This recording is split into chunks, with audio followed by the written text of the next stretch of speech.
Hello, कैसे हैं आप लोग। आज हम लोग डिस्कस करने वाले हैं नार्क 24 के ऑफिशियल क्वेश्चन पेपर, लाइक जो 23 जून को पेपर हुआ है और उसके क्वेश्चन शेयर किए हैं ब्लू ओशन ने। सो thank you first of all blue ocean paper share करने के लिए, काफ़ी हेल्प हो जाती है काफ़ी बच्चों के लिए। और डिस्कस करते हैं क्वेश्चंस को। पहले तो ऑब्जर्वेशन ये है कि बच्चे बोल रहे थे सर पेपर बहुत डिफिकल्ट आ रहा है जून मंथ में। मुझे तो नहीं लगा, किसी की बातों को ज़्यादा लेना नहीं होता है। एक दो क्वेश्चन मान लीजिए डिफिकल्ट आता भी है तो हमें फोकस करना है बाकी की 45 क्वेश्चन में से। लेट्स से 45 क्वेश्चन आते हैं, दो क्वेश्चन डिफिकल्ट भी है तो 43 तो इजी क्वेश्चन आए ना।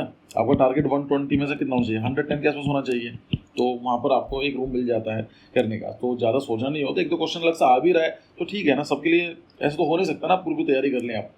तो डिस्कस करते हैं। पहला है कि room look larger when painted with which colour. तो ये है कि अगर आप वाइट में उसको पेंट करेंगे तो मेरे हिसाब से वाइट कलर ऑप्शन होना चाहिए था। तो वाइट में पेंट करेंगे तो उससे क्या होगा कि क्योंकि जो लाइट है रिफ्लेक्ट करती है। अगर आप ब्लैक में करेंगे तो ब्लैक में क्या होता है, लाइट को एब्जॉर्व करती है, तो इसलिए आपको रूम छोटा दिखाई देता है ब्लैक कलर के उसमें, और जो वाइट कलर है वहाँ पर आपको जो रूम है बड़ा दिखाई देगा। ठीक है। Second question, in kitchen stainless steel is most preferred for sink. Okay, मतलब हम जो सिंक यूज़ करते हैं किचन में वहाँ पर स्टेनलेस स्टील यूज़ किया जाता है। ज़्यादा प्रीफर क्यों होता है, ऑप्शंस क्या थे। इजी टू क्लीन, मेरे हिसाब से ये होना चाहिए, इजी टू क्लीन होना चाहिए बिल्कुल। एक्सपेंसिव नहीं, फिर एक्सपेंसिव होगा तो एक्चुअली निगेटिव है, हम उसको क्यों यूज़ करेंगे, अवॉइड करना पसंद करेंगे ना। नो चिपिंग नहीं, ये भी नहीं है। नो ड्यूरेबल, तो ये कुछ ऑप्शन नहीं है। The right option is easy to clean, साफ करने में आसान होता है, रस्ट नहीं लगता है, तो ज़्यादा बेनिफिट रहता है कि अगर हम लोग ये स्टेनलेस स्टील यूज़ करें तो। फिर आता है 4⁻16, then how many time 4 is 24 × 2, तो आंसर 36 है। मतलब क्या है कि 24 × 24 कुछ नंबर आएगा, कितना आएगा लगा के देख लें इसको। 24 × 24 96, और 4 × 2 = 8, 48, तो 6 और 576। 576 जो है ये कितना है, 4 की पावर 2, मतलब 4 की पावर 2 क्या आएगा, 16 आएगा। 16 डिवाइड कर लेंगे तो जो कुछ भी आएगा 36 आ रहा होगा मेरे हिसाब से, अगर जवाब दिया बच्चे ने। तो ये क्वेश्चन निकालना था। अब मुझे बताइए कि इसके अंदर क्या मैथमेटिक्स की जरूरत है, फॉर्मूले की या किसी भी चीज़ की, क्या समझाने की जरूरत है। लाइक वो सिंपल क्वेश्चन है ना, आप 12 पास कर चुके हैं, तो ये तो हम लोग 8वीं 9वीं क्लास के बच्चों से बोले तो समझ में आता है कि नहीं सोल्व हो रहे हैं, ईजी क्वेश्चन थे। फिर आता है कि रूफ सेमी ओपन, तो जो मतलब क्या है कि जो आपकी रूफ है वो सेमी ओपन है, लाइक इस तरह से। ठीक है। सो कोर्टयार्ड है, नहीं ओपन हो रहती है पूरी की पूरी, तो इसको हम काउंट नहीं कर सकते हैं। वारंडा एटिस जो होता है, एटिस क्या, देखो पहले समझते हैं एटिस क्या है।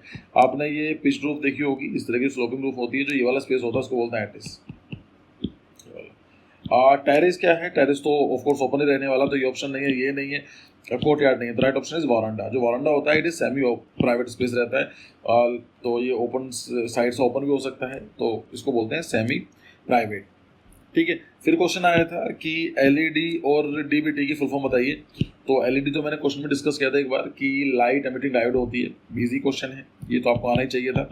डीबीटी है मेरे हिसाब से, अब मुझे नहीं पता किस कंटेक्स्ट में पूछा गया था। अगर डीबीटी है तो ऑप्शन डिपेंड करता है, तो डायरेक्ट बेनिफिट ट्रांसफर, ये क्या था, गवर्नमेंट ने ये स्कीम चलाई थी। एक्चुअली ये तरीका होता है, जो अपने पुअर सेक्शन के लोग हैं जो गरीबी रेखा के नीचे आते हैं, तो गवर्नमेंट उनको सब्सिडीज देती है। आपने सुना होगा पहले दिया करता था कि कोई लेट्स से कि गैस सिलेंडर है 1000 रुपीज़ का है, तो जिनके पास राशन कार्ड है उनको 500 का मिलेगा।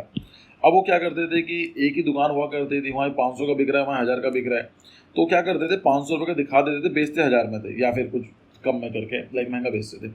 और जो रियल बेनिफिशरीज हुआ करते थे उनको कभी ऑप्शन मिलता नहीं था, उनको महंगा ही लेना पड़ता था, या कहते थे कि अवेलेबल नहीं है। तो गवर्नमेंट ने क्या बोला है, तो इसमें करप्शन हुआ करता था, तो गवर्नमेंट ने डीबीटी स्कीम लॉन्च की। इसमें ये बोला गया कि अब 500 का सिस्टम खत्म कर दिया, अब कोई भी होगा उसको 1000 का ही सिलेंडर खरीदना पड़ेगा।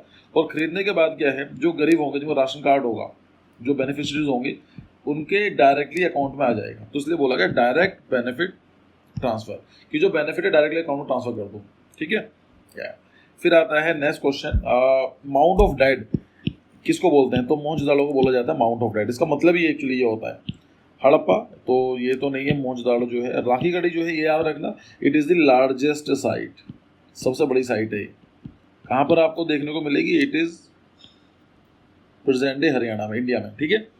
मोहनजोदाड़ो और जो हड़प्पा है ये आज प्रेजेंट डे पाकिस्तान में है, राइट। फिर आता है नेक्स्ट क्वेश्चन कि डायमीटर ऑफ व्हील 21 सेंटीमीटर, तो डाया जो है 21 सेंटीमीटर है।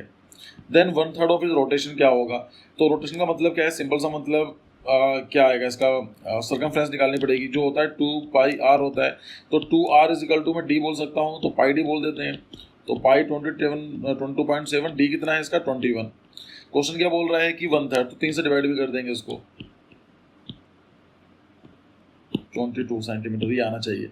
अब इतने बेसिक क्वेश्चन नहीं सॉल्व हो रहे हैं तो सच में मैथमेटिक्स थोड़ा वीक है, क्योंकि 12th पास आउट करी है, तो ये थोड़ा मेरे लिए मानना मुश्किल है कि इतने इजी क्वेश्चन नहीं हो रहे हैं। खैर, फिर आता है कि find odd one out, Taj Mahal, Pisa tower, Eiffel tower, Qutub Minar. तो उसके अंदर ताजमहल होना चाहिए, क्योंकि जो ये है टावर टाइप स्ट्रक्चर है, पिज़ा इस तरह से है, आईफेल टावर तो आप लोग जानते ही हैं, ये बनाया हुआ है इस तरीके से, और जो कुतुब मीनार है वो भी इस तरह से बनी हुई है। सो ताजमहल का जो शेप है वो अलग है, तो ये क्वेश्चन हो गया। फिर आता है विच इज़ ग्रेटर 80% ऑफ 60 और 60% ऑफ 50। मतलब क्वेश्चन बोल रहा है कि 80% ऑफ 60 और 60% ऑफ 50। एक्चुअली क्वेश्चन आपको पढ़ने की जरूरत ही नहीं थी, इसको सोल्व करने की जरूरत ही नहीं थी, क्योंकि ये जो नंबर है इससे बड़ा है तो ये नंबर बड़ा है, इवन परसेंटेज ज़्यादा निकाल रहे हैं इसका, तो ऑफकोर्स बड़े नंबर की बड़ी परसेंटेज बड़ा ही आएगी, है ना। तो वैसे निकालना कैसा होगा कि 60 का 80% क्या आएगा 48, तो ये आ गया 48, और 50 का 60% 30। तो बता सकते हैं कौन सा बड़ा है, ये बड़ा है। तो first electric elevator was invented by which company, ये मुझे किसी बच्चे ने बताया था, भूल गया मैं यार, दिमाग से निकल गया है। तो इसका आप मुझे कमेंट सेक्शन में बताइए, जिससे कि बाकी बच्चों को भी पता चल सके। फ्रेंच इन्फ्लुएंस इज सीन, तो आपको बताना था कि गोवा, पुडुचेरी, चंडीगढ़, अंडमान निकोबार, कौन से यूटी, ये एक्चुअली यूटी तो सारे नहीं है, क्योंकि गोवा जो है पहले यूटी हुआ करता था, बट 1960s में इसको एज ए स्टेट का दर्जा दे दिया गया, जो दिल्ली डिमांड कर रहा है, ठीक है अभी। सो पुडुचेरी यूटी है, चंडीगढ़ यूटी है, अंडमान निकोबार यूटी है। अच्छा, कभी आपने सोचा है कि हम यूटीज क्यों बनाते हैं, लाइक क्या जरूरत है यूटीज बनाने के लिए? देखिए, इसके पीछे कुछ रीजंस हो सकते हैं, लाइक हो सकता है कि स्ट्रेटजिकल लोकेशन हो सकती है। फॉर एग्जाम्पल, अंडमान निकोबार की लोकेशन बहुत अच्छी जगह पर है, so this is the reason कि इसको यूटी बनाया गया है, ठीक है। पुडुचेरी क्या है, डिफरेंट कल्चर है, बिकॉज यहाँ पर आपको फ्रेंच इन्फ्लुएंस मिलेगा। अब एक क्वेश्चन पूछा गया था इन्हीं क्वेश्चन जो पेपर में से कि जो पोर्तुगीज इन्फ्लुएंस कहाँ पर देखने को मिलेगा, तब मैंने एक पेपर डिस्कस किया था कि ऐसा कुछ आ सकता है। तो यही बात होती है कि जीके इंप्रूव करना इतना आसान नहीं है, लेकिन आप लगातार वीडियोस देख रहे हैं, एक जहाँ पर गुड क्वालिटी कंटेंट मिल रहा है, तो आपको लगातार देखना चाहिए और बताना भी चाहिए कि क्वांटिटी या क्वालिटी सही है नहीं है।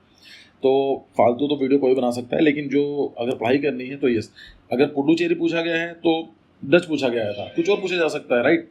तो सबका अलग अलग रहता है, तो इसके पीछे क्या हो सकता है, एक डिफरेंट कल्चर है, जैसे लक्षद्वीप है, so it is different tribal society है, तो इसलिए अलग यूटी बना दिया गया। चंडीगढ़ क्यों है, इसका एडमिनिस्ट्रेटिव रीजन रहा है, क्योंकि पंजाब हरियाणा के लिए ऐसा कोई कैपिटल नहीं था, तो इसके लिए बना दिया गया, राइट। तो ये क्वेश्चन आने चाहिए आपके माइंड में। फिर आता है कि day before yesterday is a 3 day after Sunday, what day is today. मतलब ये बोल रहा है कि आज का दिन ये है, यस्टरडे क्या था ये रहा, और 8 बिफोर यस्टरडे, तो इस दिन की बात चल रही है, ठीक है, इस दिन के बारे में बात कर रहा है।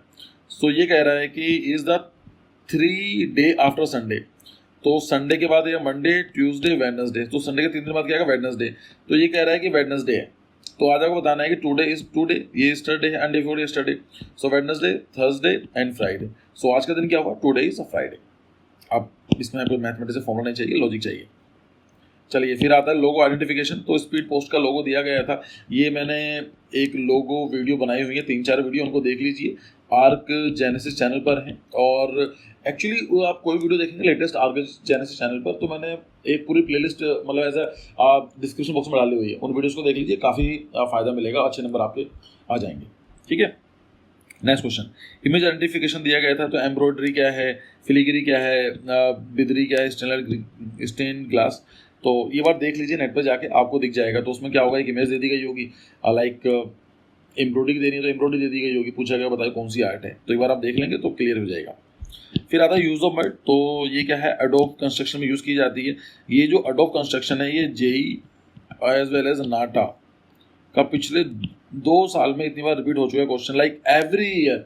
मुझे ऐसा लगता है कि क्वेश्चन ने ऐसा डिक्लेयर कर देना चाहिए, क्वेश्चन आना ही आना है। तो जैसे लोटस सैंपल है, वो आता ही आता है, और ईजी है क्वेश्चन, लाइक उसको गैस करना आएगा ही आएगा। ऐसे मुझे लगता है कि ये को भी है। तो एडोब कंस्ट्रक्शन में क्या होता है, it is a method of sustainable building material, मतलब आप बोल सकते हैं कि जो ये है it is sustainable building material,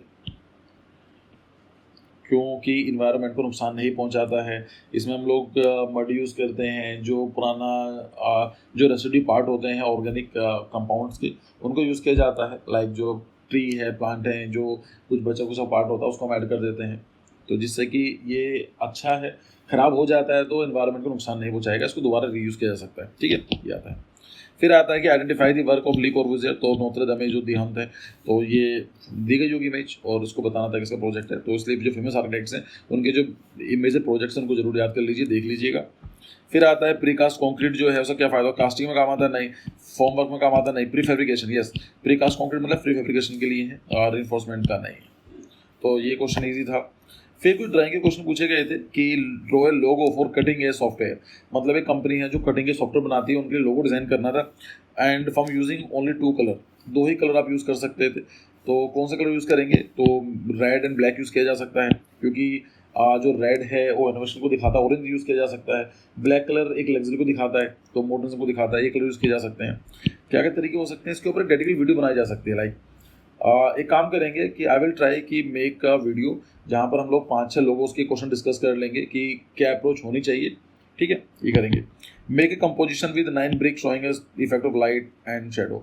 तो कंपोजिशन बनानी थी आपको, तो आप कैसे बनाएंगे, ब्रिक किस तरह की ब्रिक बनाई गई है, इनको अलग अलग शेप में आप रखेंगे जिससे कि लाइटिंग वगैरह दिखानी होगी, shadow and all this thing. Arrange the given figure in such A way that is show movement. तो आपको किट मिली होगी और किट मिलने के बाद ही आपको मूवमेंट दिखाना है। तो उसके लिए ऊपर तो मैंने 3D किट के नाम से एक वीडियो है, और उस वीडियो को काफ़ी पसंद किया आप लोगों ने, उसको देख लीजिए। मैंने डिस्कस किया हुआ है कि अगर आप मूवमेंट दिखाना तो कैसा आप शो करेंगे। ठीक है, ये टॉपिक हो गए हैं, तो आई थिंक कुछ सीखने को मिला होगा वीडियो को। अगर आपका पेपर हुआ है और आप पेपर डिस्कस करना चाहते हैं तो आप मुझे टेक्स्ट कर दीजिए, व्हाट्सअप कर दीजिए, कमेंट कर दीजिए इसी वीडियो के नीचे, तो उनकी हम वीडियो डिस्कस कर लेंगे किसी क्लास में। ठीक है, so thank you for your time and see you in the next video, bye bye.